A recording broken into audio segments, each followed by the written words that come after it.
What's going on, Good Vibe Tribe? How we doing, everybody? Happy Sunday Fun Day to you. Matt Alexander, your host this whole weekend here from EnjoyTheJourney.today, and we've got a live stream through an awesome container unit today. I want you to take a look at the outside of this sucker first. So it's a basic container unit on the outside. This is a block project. We're gonna go inside. Pam's gonna give us a tour. So let's check it out on the inside. What's up, Pam? Hey, come on in. So tell us all about your awesome tiny space. Sure, come on in. I'll tell you all about it. I'm excited that you guys made the trek down to the South Bay today to see this. So this is a small home that anybody could have in their backyard. Now that the California state law has changed to allow accessory dwelling units in any residential lot, this is an example of a little home you could put in your backyard, and it comes complete. It's already inspected on the state level, so it's allowed in any jurisdiction. You just put a permanent foundation in your backyard and connect it to your existing water, sewer, and power connects. So let me show you around. This is a very tiny unit. This is an efficiency unit that does not have a full kitchen, but we could put it on a trailer and bring it today. So it's built in a shipping container, and it has icing insulation in the walls, so spray foam insulation to keep it nice and cool, warm in the winter. And then it has a central heat and air unit, has a little efficiency kitchen, and I'll let you walk around into the bathroom. It's got a full bathroom with a nice shower. Oh, look at this kitchen. I love the glass. Beautiful.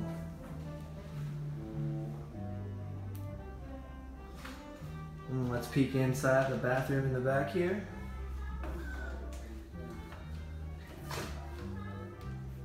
Now you just need basic hookups.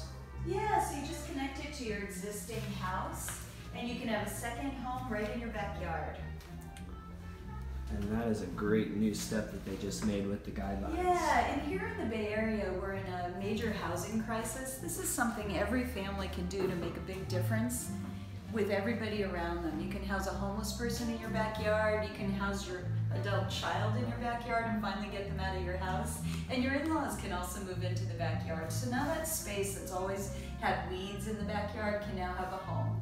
What would you say is the procurement time to go from, hey, I'm interested in getting one of these, to dropping it in the backyard? We try and make it really simple at blocks. We try and make it really simple for families to get a little backyard home. We went ahead and pre-purchased some for from the factory, so they're ready to go now. If somebody was interested, we would just put a permanent foundation in their backyard, get the permits for them, and then set it in their backyard. They're driven down from the factory, and they're driven right to the yard, and we crane them over the house into the backyard. So it's a really simple process, and we try and make it kind of painless for any family to have a backyard home. Very cool, very cool. Yeah, thanks for visiting our tiny home. Where can people find more information about this if they're interested? So please check our website at soup.is, and you can find all about the Blocks project. Put a backyard in your home. Awesome. Thanks so much. Pound it for me. Right. Yeah, I appreciate that. Thanks for visiting.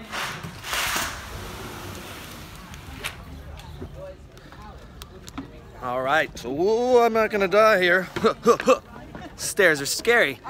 So how about that? Yes, thanks our awesome security guards for watching the house for us while we did the tour. It's all yours. These guys were great.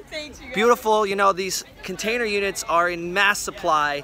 They're all over the place, and it's a great way to reuse something we already have and make it into a functional dwelling. And with the new guidelines that California just put in place, and hopefully other places throughout the country, we will have more dwellings like this. We're done with this tour, and we've got a little bit more time, so I think I'm going to pivot and take us to an awesome dwelling right next door. You probably saw it on the outside. Check this guy out. I believe it's fully made of clay or ceramic.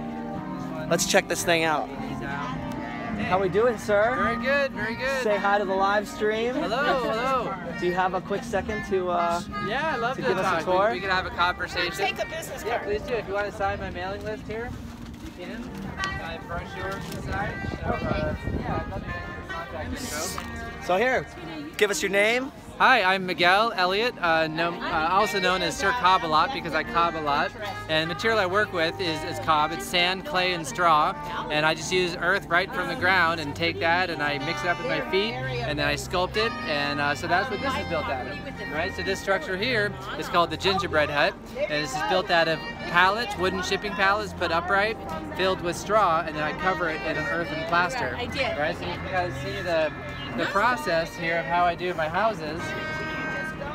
And let's sneak on the other side. Maybe cut this. And so I take this, take these pallets and put them upright, and then fill them with straw, and then cover them in an earthen plaster.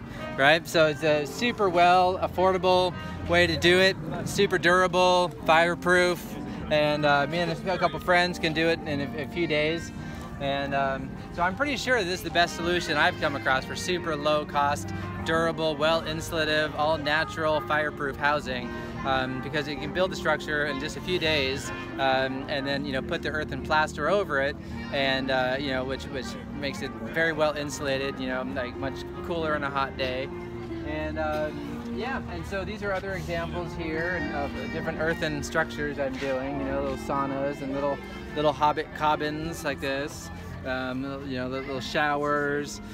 So these are all built out of pallets, right? And this one's called a palatable cabin. So this is made out of shipping pallets filled with straw, covered in the cob, and it has a living roof, with edibles on there and everything. And so what I'm trying to encourage is to give people the process of actually helping to build the structures themselves. I think that's a really important aspect of the housing experience, is to not just give somebody a charity of the house, but giving them the opportunity to actually help build their own house. Yep. And so with this, they can help put the pallets up, insulate it with the straw, put the earthen plaster over that, help sculpt trees on the walls, and put their own creative energy essence into it. And it's a lot of fun. So I've been driving the gingerbread hut around for quite a while. There's no cracks or anything to develop, and it's just a very nice, cozy space. You want to see inside? Yeah, let's check out the inside. Right. Let's see what it's all about. Yeah. Yeah, actually, I'm just gonna step in here real quick. Yeah. So you can kind of. So welcome to my humble adobe abode. So this is the structure built out of the pallets. So you can see it's got like a nice little kitchenette in here. Little kitchenette, little stove, counter space. There's some shelves. You can tell it's actually, it's much cooler in here in this warm day. That is. All recycled wood, on the walls. The loft is actually pretty spacious. If you're able to climb up there, you can take a peek at the loft. Oh yeah. So we've actually had 3 people sleeping up in the loft. How tall is the loft when you're up? It's about 4.5 feet, 4.5, almost 5 feet high to the top. So we can, we've had 3 people sleeping up there. I have a mattress we can put downstairs. We've had 5 people sleeping in this space before. And so yeah, I mean, it's people are always surprised at how much bigger, spacious it is inside than it looks. Yep. So this, this is a nice little, in the Tiny Homes book, right? There's by Lloyd Kahn. There's a nice little piece here of the earthen dome I did in Africa, right? So this is sandbags, right? Sandbags filled with straw, covered in earth, right? So this is part of a workshop I was a part of, and so that's another great way of building. This here in the Permaculture magazine, they have a nice little piece here on the palatable cabin, right? So I call it a palatable cabin, a creative twist to a DIY tiny home. So again, great solution for super low cost housing. It goes up really quick and super durable, and friends can help build it. This is a supply list of everything you need. It's not much, it's maybe $2,000 in materials to build something like this. That's awesome. The cost of the trailer is probably more than the cost of the actual structure. So I'd like to actually be able to build these on the ground and then just have it lifted onto the trailer, deliver it to the site, and then have it plop down on the ground. Yeah. If we can get it to that point, that would be great. Because it's, yeah. And this was in the paper today. This was in the local paper.